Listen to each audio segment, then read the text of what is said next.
Hi there, it's Dr. Saira, and you are tuning in to my show called Ask Dr. Saira, which is the place where I answer your questions around spirituality, personal development, and life in general.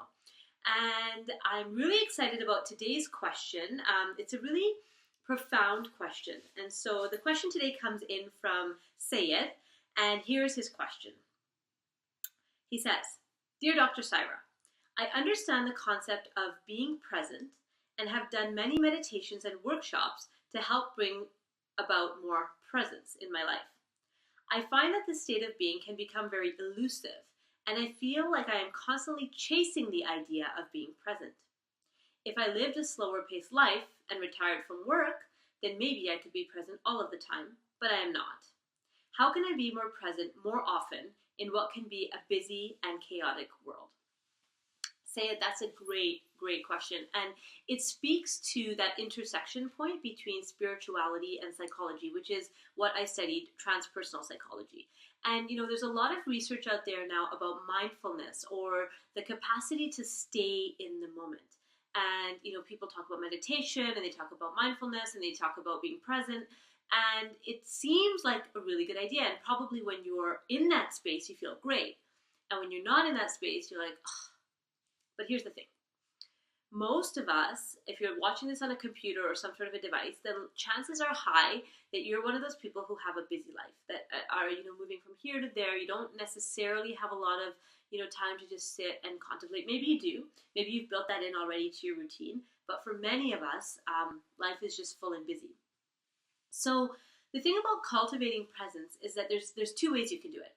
One is to actually develop a regular spiritual practice of presence. So often that looks like maybe meditation or yoga or some sort of activity where you're setting aside a specific amount of time every day to practice presence.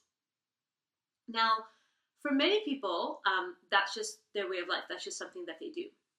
I'll compare it to something else. Okay, if I were to tell you that in order to get the body that you want, the muscles that you want, you need to take some time every single day and set it aside to lift weights, right? Some people would love that. They'd be like, oh, I'm all over that. I'm getting my gym membership. I already have gym membership. Now all I have to do is focus on weights when I go to the gym. Other people will be like, are you kidding me? I'm going to go to the gym every single day just to get some arm definition? No thanks.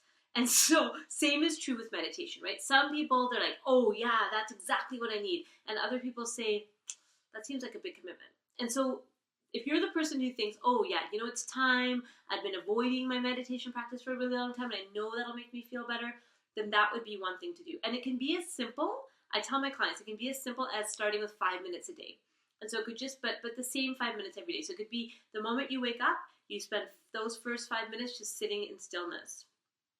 And just being really present to your breath, the sensations in your body, just being there and not doing anything. And if the thoughts will come, letting the thoughts come and letting them float by for 5 minutes every morning. And then you can expand that to 6 minutes, 7 minutes. And I actually tell people to actually take, their phone and set a timer on their phone so that it's just 5 minutes. So that's one way to kind of bring that daily practice of presence in your life. Another way, which is maybe like the babier step or the smaller step if you're not ready for that daily practice, is to just become mindful of presence, of the capacity to stay present in your regular life. So one of the ways of doing that, again, using our technology, is to set a timer on your phone, maybe for a certain 2 times a day, where it says, be present. And when the timer goes off, you take a minute or 30 seconds and just like take a breath and just notice where you are, notice what's going on, and show up fully and remind yourself to come back to the moment. That's one way. Another way to bring that presence into your everyday life is to set kind of, parameters for yourself. Like one of the rules that we have in my family is that if there's more than 2 people in the bed, no cell phones. So basically that means when my kids come into the bed with me and my husband, then my husband and I take off our phones and we're just like present with the children.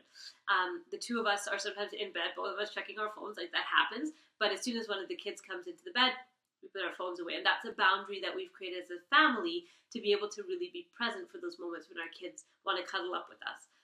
You could have that rule up for yourself at restaurants, right? That, okay, when I go to a restaurant, I'm going to keep my phone in the car. and not bring it in with me, because that's one of, I think, our biggest challenges with staying present is all of the dings and pings and rings and sings of our technology, because we're here, we're doing this one thing, and then something else is buzzing over there and your attention gets diverted, right? So that's a really simple way to bring more presence into your life, is to just put limits for yourself and boundaries around the way that you use technology. And I mean, I'm a huge fan. I don't think there's anything wrong with having your phone with you, but there are places where you might want to not do that. Another way for that daily practice of presence is something as simple as, before I drive anywhere, I'm going to say a little prayer. Or before I eat a meal, I'm going to say a little prayer. And at the beginning, that may feel like effort. It might feel like something you have to remind yourself to do. But after some time, it'll become natural. And so it's creating those tiny little routines where you bring yourself back throughout the day. Bring yourself back. Because none of us, unless you're going to be sitting on a mountain somewhere meditating, is going to be able to stay present for, an extended period of time. It's just not the way that the human brain works. The human brain is designed to pay attention for about, I think the maximum is about 40 minutes that we could consistently pay attention. And even smaller than that, we have about 13 to 15 minute segments where we can really focus on one thing.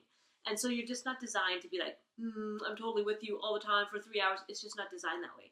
So be gentle with yourself. Build in these little different routines and techniques to allow yourself to have more presence in your everyday. So those are my thoughts for this question. Let me know in the comments below what you thought. If there's things that you do that bring more presence into your daily life, we'd love to hear about that and continue the conversation. And if you have a question for me that you'd like me to answer in one of the future episodes of Ask Dr. Saira, send me a note, connect@talktosaira.com. Okay, talk to you soon. Take care.